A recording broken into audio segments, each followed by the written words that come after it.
Mais c'est un problème qui porte sur 37 milliards, c'est pas sur un plateau de télé.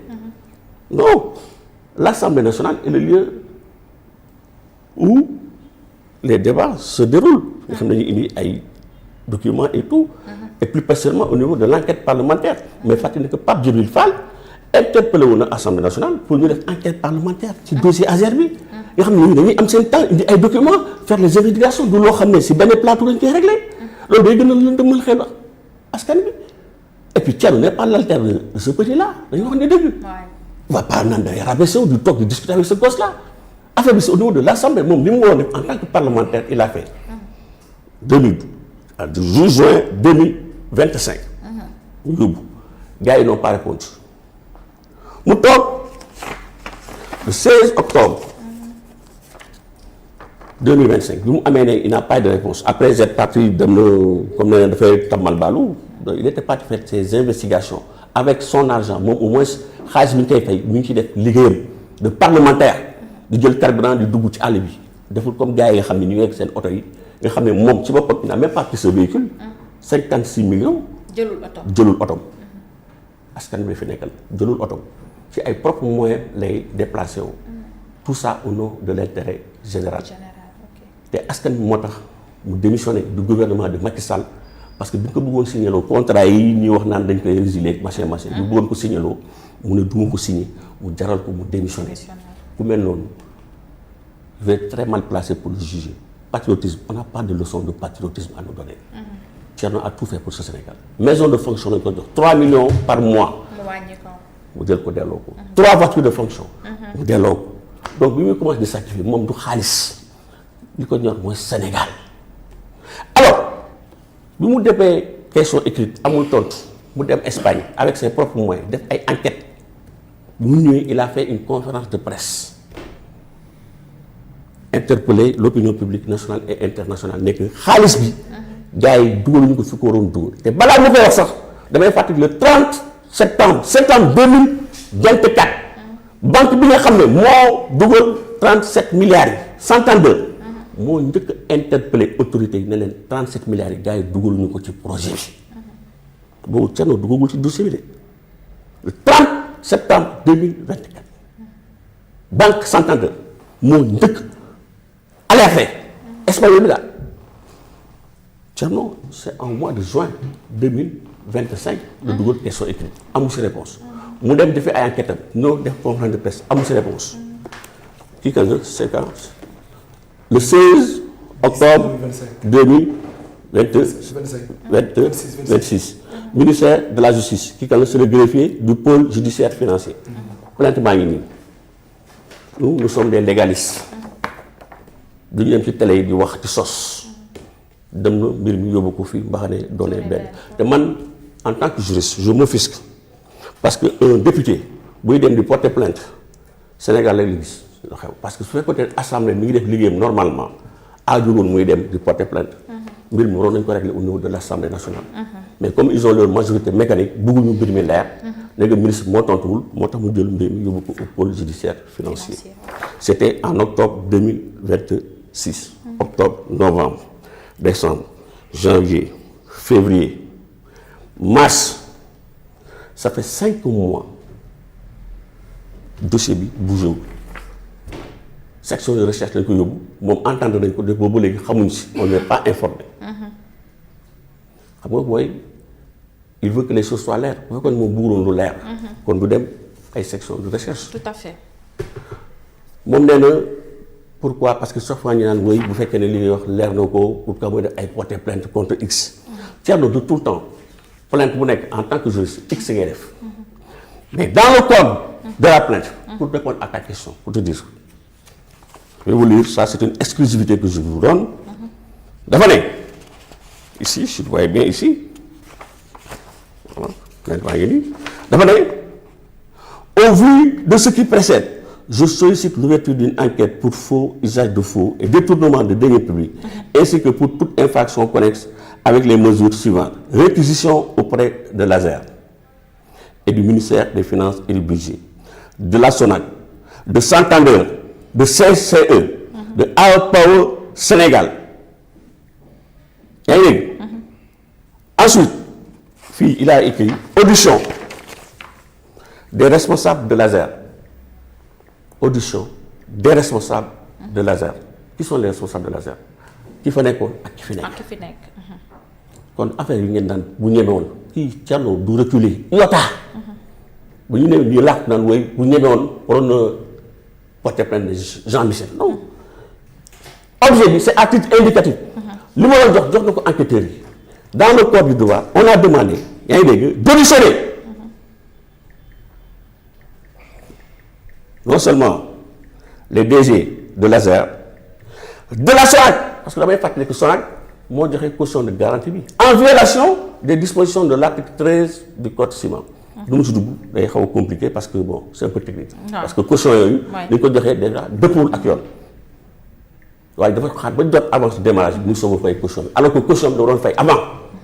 loolu Thierno posé na question bi ba tey ba suba amul ci tontu.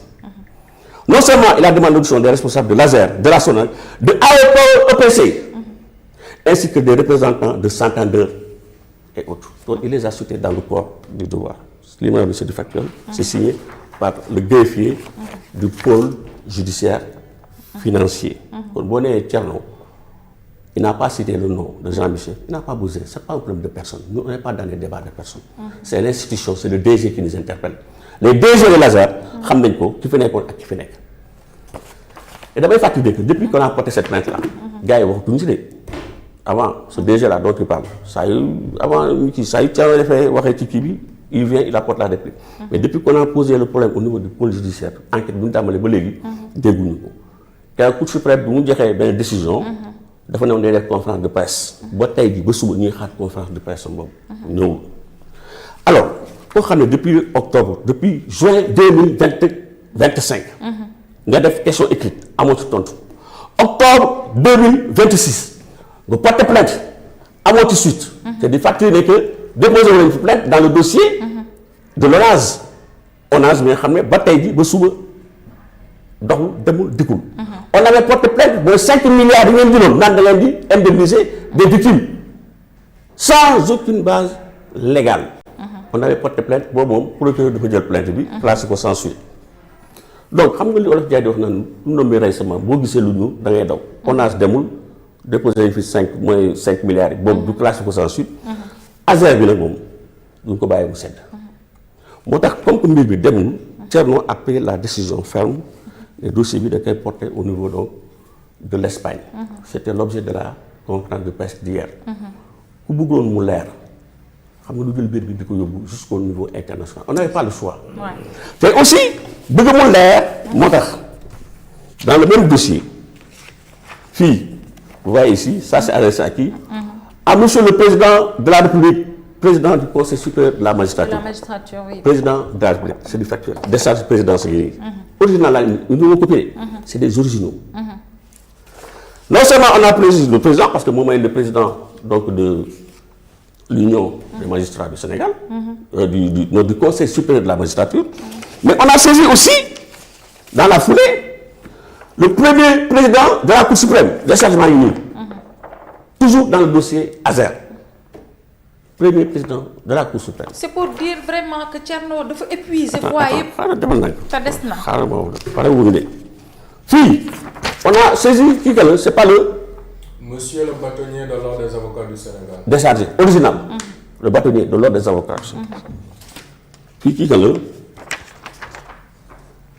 Alors, monsieur le président de l'Union des magistrats du Sénégal.